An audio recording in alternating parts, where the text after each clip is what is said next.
When working with a spec that contains a large number of items, making manual edits using the Spec Editor can quickly become a tedious and time-consuming task, depending on the type of changes you need to make, such as adding commodity codes or assigning material codes. A more efficient approach is to export the spec to Excel. This allows you to leverage Excel's powerful features like formulas and fill tools, which can significantly speed up the process. To begin, open your spec file, for example, from your desktop in the Exercise Files 0207 folder. Take a moment to review the contents, which may include components like elbows, flanges, gaskets, T's, and valves.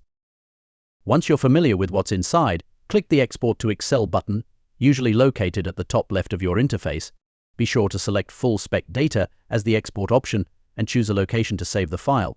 You can name it something like Excel Export before saving. After exporting, open the spreadsheet in Excel. You'll see it includes 3 tabs: the spec sheet, which shows group headings and size ranges, the branch table, which may be blank if not yet configured, and the third tab is spec data. The following tabs are hand wheel, hand lever, flange, valve, etc. For instance, if you want to assign materials, click on the Components tab that you want to assign, such as flange globe valve, locate the material column, and enter carbon steel, CS. You can then assign that value to similar items like T's, flanges, and elbows. Once done, save the changes. Back in the Spec tool, open your spec again and verify what's currently there. You'll likely notice that new values like material designations haven't appeared yet. To update them, use the Import from Excel function. A dialog will appear showing all changes detected in your spreadsheet. Any fields you've modified will be highlighted in yellow.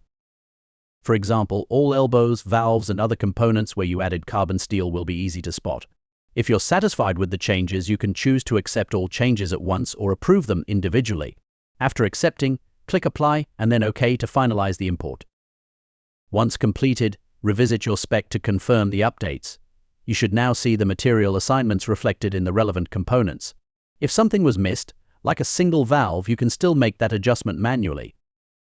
It's important to follow a few key rules when editing spec data in Excel.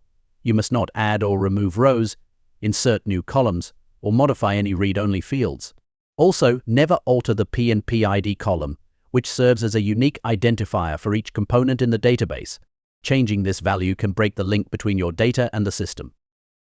In summary, exporting your spec to Excel can be a powerful way to make large-scale edits quickly.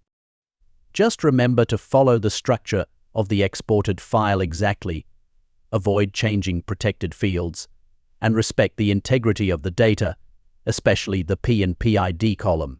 By doing so, you'll be able to work efficiently and avoid any issues during re-import.